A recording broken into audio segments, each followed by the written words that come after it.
प्यारे दर्शकों, पिछले 18 सालों से हम आपसे मिलने रोज आपके घर आते हैं, लेकिन मुझे आपको भी बुलाना है हमसे मिलने। मैंने प्यारा सा इंतजाम किया है। इस हंसो हंसाओ दिवस गोकुल धाम लाया है आपके लिए एक फन चैलेंज।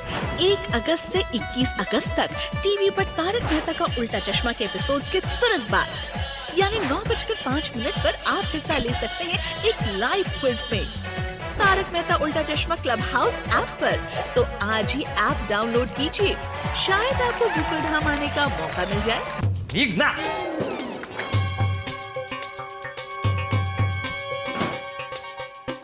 काय हो? काय झालं? हो, काय झालं? काही नाही झालंय. ठीक आहे. अरे बरंच काही झालंय. तो मैं वही पूछ रही थी आपसे कि काय झालं? सोडा शॉप पे कुछ गड़बड़ हुई है, शांति से बताइए क्या हुआ? माधवी, माधवी भलाई का जमाना ही नहीं है. का? तुम तो जानती हो ना, एकमेव सेक्रेटरी होने के नाते मैं हद से बाहर जाके सोसाइटी के लिए कितना काम करता हूँ. इश, वो मुझे क्या, पूरी सोसाइटी वालों को पता है कि आप कितना काम करते हैं. सिर्फ पता है, कोई मानता नहीं है माधवी. म्हणजे इतने साल से एकमेव सेक्रेटरी होने के नाते जो मैंने मेहनत की है उसकी कोई इज्जत ही नहीं है. माना कि टप्पू सेना ने इस बार गणपति का बहुत अच्छा आयोजन किया, सबको चांदी का सिक्का दिया, सब सोसाइटी वाले मिलके उनके तारीफों के पुल बांध रहे. मानता हूँ, मैं भी मानता हूँ, लेकिन उनके सामने मेरे काम करने के तरीके पे उंगली उठा रहे. बोलते हैं कि मैं हमेशा फंड के लिए रोता रहता हूँ, पानी और बिजली के लिए बड़बड़ाता रहता हूँ, मेंटेनेंस बढ़ाने के पीछे लगा रहता हूँ, और बोलते हैं कि मैंने सोसाइटी को स्कूल की तरह बना दिया है. तो बरोबर बोल रहे हैं सोसाइटी वाले. बरोबर बोल रहे. तुम भी ऐसा बोल रही हो? मुझे तुमसे ये अपेक्षा बिल्कुल नहीं थी. अहो, मेरी बात तो सुन लीजिए पूरी. आपको पता है आपकी प्रॉब्लम क्या है? अच्छा, मतलब मुझे ही प्रॉब्लम है. आप प्लीज मेरी बात पूरी सुन लीजिए पहले. हाँ, आप ना कभी कभी सेक्रेटरी से शिक्षक बन जाते हो अचानक. मतलब जैसे स्कूल में बच्चे लेट आते हैं तो शिक्षक उन्हें डांटते हैं, वैसे ही सोसाइटी वालों में से अगर किसी ने मेंटेनेंस लेट भरा तो आप उन्हें डांटते हो. बरोबर? जैसे स्कूल में रूल तोड़ने पर शिक्षक बच्चों को डांटते हैं, वैसे ही अगर सोसाइटी वालों में से किसी ने रूल तोड़ा तो आप उनको फाइन मारते हो कि नहीं? मतलब तुम्हारा कहना क्या है माधवी, कि मैं सोसाइटी के सारे नियम कायदे कबर्ड में बंद कर दूं और सोसाइटी का कारभार ऐसे ही चलाऊं, है ना? नहीं, असं नाही मला म्हणायचं. मेरे कहने का ये मतलब है कि कभी कभी आप अच्छे और लाडले शिक्षक बनके भी सोसाइटी चला सकते हो ना, नहीं का? अच्छा और लाडला शिक्षक म्हणजे आप बैठिए, मैं आपको समझाती हूँ. अब शांति से समझ लीजिए. मान लीजिए कि ये पूरी सोसाइटी एक स्कूल है. अरे सोसाइटी स्कूल कैसे हुई? आप मान लीजिए ना, हाताची घडी तोंडावर बोट बरं. अब मान लीजिए कि ये पूरी सोसाइटी एक स्कूल है जिसमें आप सभी सोसाइटी वालों को शिष्टाचार, भाईचारे का पाठ पढ़ाते हैं. स्कूल फीस की जगह उनसे आप मेंटेनेंस लेते हैं. लेकिन क्या बच्चे सिर्फ स्कूल में पढ़ने जाते हैं? नहीं ना. स्कूल वाले बच्चों के लिए रोज रिसेस रखते हैं, फ्री पीरियड रखते हैं, उनको पिकनिक पे लेके जाते हैं ताकि बच्चों का स्कूल में मन लगा रहे.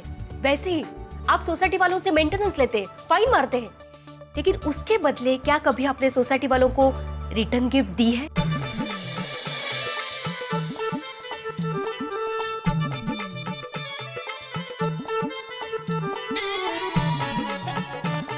यस माधवी, आता माझी ट्यूब पेटली. तुम्हारी बात मेरे दिमाग में घुस गई है.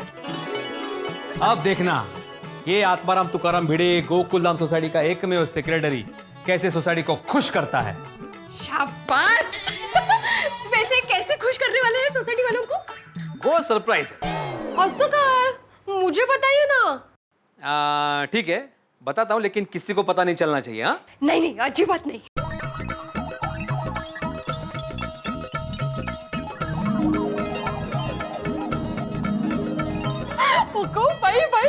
भाई, आप ये सब करने वाले हैं?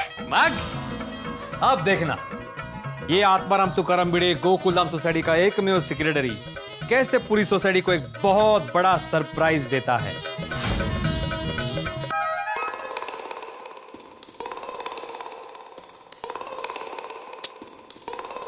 क्या हुआ जेठा? हैं? इतनी चिंता में क्यों है? वो भिड़े है बापूजी। क्या हुआ भिड़े को? नहीं नहीं हुआ कुछ नहीं। वो क्या हुआ कि अभी अब्दुल के दुकान पे सोडा पीते पीते सब लोग थोड़ा हल्का फुल्का मजाक कर रहे थे भिड़े के साथ, सोसाइटी के कारोबार को लेके। उसमें सोडी से जरा भारी मजाक हो गया तो भिड़े बुरा मान गया और रूठ के वहां से घर पे आ गया। तो मुझे डर है कल वो कहीं अपने सेक्रेटरी पद से इस्तीफा ना दे दे। कल का दिन बहुत भारी जाने वाला है। मुझे लगता है कि कल का दिन बहुत अच्छा जाने वाला है। भिड़े भाई ऐसा कुछ नहीं करेंगे, वो बहुत अच्छे हैं। देखना कल सुबह इस बात को वो भूल जाएंगे। जेठालाल, तू मेरे साथ झगड़ा करना क्यों है? भाई मैंने तो तुझे ऐसा कुछ बोला भी नहीं है। उल्टा मैंने तो तेरे बारे में सब अच्छा अच्छा बोला था कि भिड़े तो अच्छा सेक्रेटरी, अपना कारोबार कामकाज बराबर संभालता है। जेठालाल जेठालाल, मैं तुमसे झगड़ा करने के लिए नहीं आया हूं, बल्कि मैं आप सबको ये बेसन के लड्डू देने आया हूं। माधुरी ने अपने हाथों से बनाए हैं, ये लो। बेसन का लड्डू?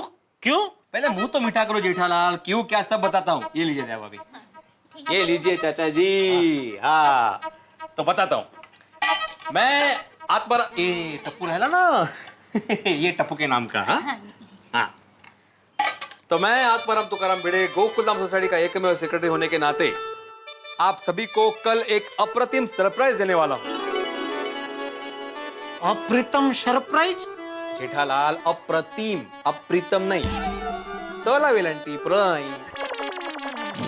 और ये सरप्राइज ऐसा है जो कि गोकुलधाम सोसाइटी के इतिहास में ना किसी ने देखा होगा ना किसी ने सुना होगा।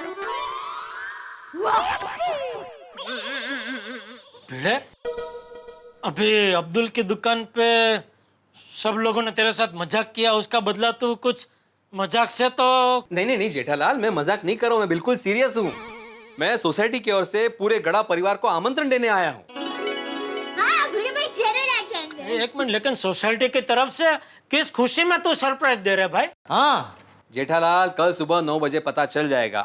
आप सभी कल सुबह 9 बजे तैयार होकर सोसाइटी कंपाउंड में पहुंच जाना। हाँ जरूर। अरे क्या जरूर? सुबह 9 बजे मुझे दुकान जाना होता है।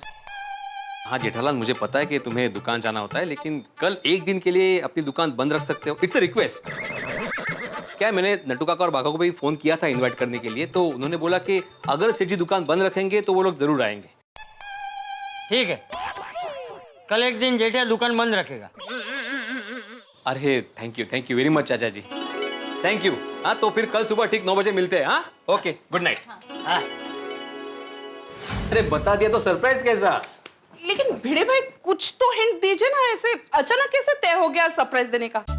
हाँ हिंट दे सकता हूँ कोमल भाभी। हाँ हिंट ये है कि कल सुबह ठीक 9 बजे आप लोगों को तैयार होकर कंपाउंड में आ जाना है, वहां पता चल जाएगा। Come on. कल सुबह 9 बजे तो बड़े मास्टर मैंने प्लम्बर को बुलाया है। बाथरूम में पानी का लीकेज हो रहा है तो वो रेती सीमेंट वगैरह सब लेके आने वाला है। हाँ तो कोई बात नहीं, उसको फोन करके बोल दो कि कल आके सामान रख जाए और परसों आके रिपेयरिंग करे। लेकिन कल सुबह आपको सरप्राइज के लिए आना है, मतलब आना है। भैया अंकल, ये सरप्राइज है तो खाने पीने का बंदोबस्त होगा है ना? सही बात है, अच्छा याद दिलाया बेटा। खाने का क्या बंदोबस्त है? निश्चिंत रहिए हाथी भाई, इसका बहुत बढ़िया प्रबंध हुआ है। हाँ पूरा खर्चा सोसाइटी के फंड से ही तो हो रहा है। अरे वाह वाह, एकमेव सेक्रेटरी साहब, अप्रतिम सरप्राइज, वो भी सोसाइटी फंड से, क्या बात है। हाँ उसी सरप्राइज का निमंत्रण लेने के लिए यहाँ पे आया हूँ मैं। कल सुबह ठीक 9 बजे आपको तैयार होकर कंपाउंड में आ जाना है। अरे भाई तुम सरप्राइज दे रहे हो, बहुत बढ़िया बात है भिड़े, लेकिन सुबह 9 बजे कैसे आ सकता हूँ? मुझे तो ऑफिस जाना है। क्या मेहता साहब, सोसाइटी के लिए एक दिन ऑफिस से छुट्टी नहीं ले सकते आप? अरे पर छुट्टी लेने में बहुत प्रॉब्लम होती है। एक दिन एक मिनट, तारक आएंगे, आप उसकी जिम्मेदारी मुझ पर छोड़ दीजिए। आप ऑफिस में से छुट्टी लेंगे, अपनी सोसाइटी की बात है। हाँ शाबाश। अच्छा इसी बात पे लड्डू हो जाए अंजलि भाभी। लाओ लाओ लाओ लाओ। अरे ठीक है, खा लीजिए। चलो एक एक एक। मैं भी लेती हूँ। क्यों क्यों हमें माधवी ने बताया भाई अपने हाथों से बिल्कुल लेने पड़ेंगे। थैंक यू, पर ये तो बताइए कि सरप्राइज है क्या? Kavita ji I am sorry लेकिन इस सरप्राइज की वजह क्या है मैं आपको नहीं बता सकता। कल पता चल जाएगा ना सुबह। लेकिन आत्माराम तुम मेरे को ऑफिस से छुट्टी लेने का भी बोल रहे हो और बता भी नहीं रहे हो कि आखिर बात क्या है। मैं सोसाइटी का ट्रेजरर हूँ, एटलीस्ट मेरे को तो मालूम होना चाहिए आखिर सरप्राइज क्या है। Iyer don't worry, Maine society K rules और रेगुलेशन को ध्यान में रखते ये सरप्राइज प्लान किया है। मुझे कोई विरोध नहीं करेगा। ওকে ভিড়ে ভাই I understand it's a huge surprise okay but কিছু তো একটা বলুন অ্যাজ ইন कुछ तो बोलिए just tell us something. Sorry नहीं बता सकता। आपको सुबह पता चल जाएगा ना 9 बजे। आपको सुबह 9 बजे अच्छे से रेडी होके आ जाना है और उसी खुशी में अभी ये लड्डू खाना है। अरे